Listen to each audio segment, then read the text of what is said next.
Okay, all right. So, I can't see anything. Shit. Hold on. Are you and your lover really meant to be? Well, in synastry, we're going to be looking at Venus and Mars to show us where the passion, the attraction, and the relationship dynamic lies between two people. Venus is all about love, warmth, and harmony, how we express our emotions, and what we desire in relationships. Mars, on the other hand, represents desire, passion, and taking action, going after what we want and also who we want. So these two planets interacting in synastry is going to leave an energetic imprint that indicates this couple's sense of attraction towards each other and also their chemistry. Now, just a quick disclaimer, I do want to say that these two planets are not the only two important planets that I look at when I'm looking at relationship synastry. So just know that moving forward, but for the purpose of this video, I do want to just talk about Venus and Mars. While Mars is the fire starter, really bringing in that passion and pursuit, Venus is going to act as that magnetic drawing force. She's going to draw in affection and admiration. So these two planets working together is really going to form a strong connection. And should these two people meet and have this, we are going to see sparks fly, and they can be for the good or with a little bit of struggle. Now let's explore some Venus and Mars aspects and how they might show up in relationships. The first aspect I want to talk about is Venus conjunct Mars. Here we're going to see magnetic attraction.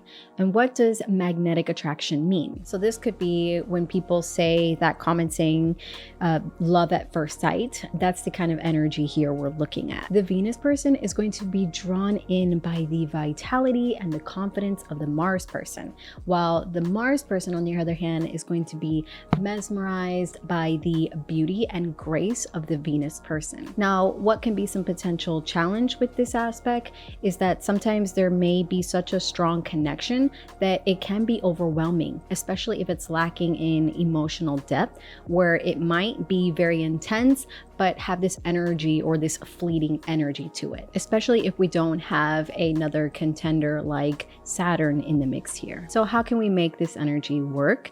Well, we want to consider balancing passion with emotional connection in order to prevent burnout. The Mars person has to be careful not to come off too strong, and the Venus person should be really honest about what they need and desire within the relationship. Also, maybe look into connecting your hobbies or interests so that you can really help focus this energy and this attraction into something that will be long lasting. The next aspect I would look at would be Venus either trine or sextile Mars. With this aspect, we're going to see a natural attraction and comfort with one another. There could be a lot of physical attraction, and they could naturally understand each other's wants and love languages. So the potential challenge with this aspect is that things could maybe be a little bit too perfect, and over time the relationship could really lack a sense of tension or just a sense of excitement. So with this aspect, how do we keep the passion going? Always being open to trying new things. This could be a great way to keep that fire burning in the relationship, whether that be through travel or trying a different hobby together. Also, make sure that you're routinely expressing gratitude for one another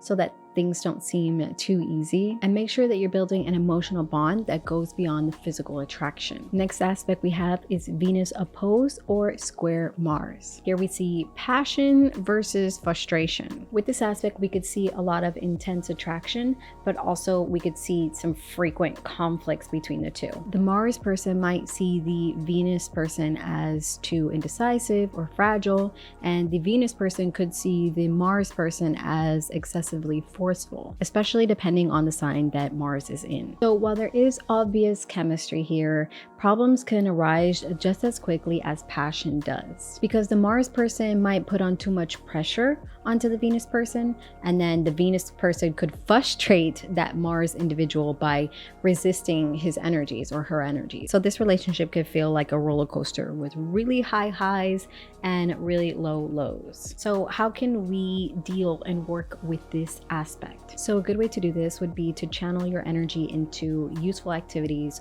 or projects that you can do together. You want to really master the art of open communication so that you are controlling those emotions, and be mindful of one another's unique perspective on love and attraction. So a good way to do this would be to look up each other's love languages, or also looking into your attachment styles. Now, the next one that I look at is not an aspect, but I call it the cosmic mirror, and that is when Venus and Mars is in each other's sign. Now, along with other beneficial aspects, I actually have this with my husband. My Mars is in Sagittarius and his Venus is in Sagittarius. So it could either go this way, it could either be vice versa, where Venus is the Mars sign or Mars is the Venus sign for the partner. Here we see an instinctive understanding of understanding each other's desires and the ways that they express love. It's like speaking the same language when it comes to attraction, but with a different accent. For example, if we had two people, one person with Venus in the sign of Libra and Mars in the sign of Libra, here we're going to see a natural push and pull dynamic. Partners here not only challenge, but they also complement each other's in ways that keep the relationship engaging. So when it comes to love and desire, this example might have a different approach,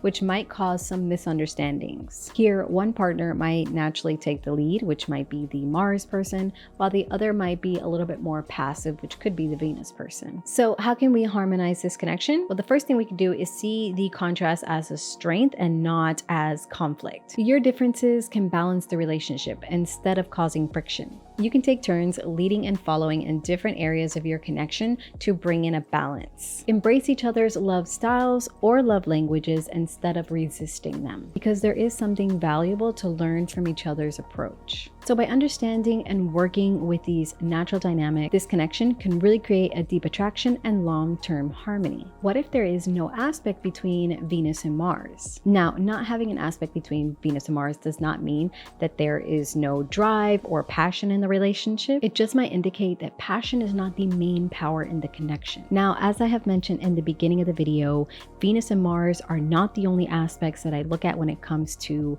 connection, harmony, and balance within a relationship. There are other aspects that produce chemistry, such as Sun-Moon aspects. That's your emotional connection. We also look at Mercury aspects when it comes to communication, as well as mental stimulation, as well as Saturn aspects, and that's where we see commitment as well as stability. Now, here's a tip on how to make the passion stronger no matter what the aspects you might have. You want to do things together that make the relationship feel exciting and new. You can do that by planning surprises or just random acts of kindness. One thing is, physical attraction, real compatibility, is going to result from a balance of emotional connection, mental connection, as well as sacred connection. How passion is going to play out can be told by Venus and Mars aspects. But the real question is, do you have the tools for managing that passion long term? In any relationship, you want to look past attraction and really ask yourself, does this relationship allow you to grow?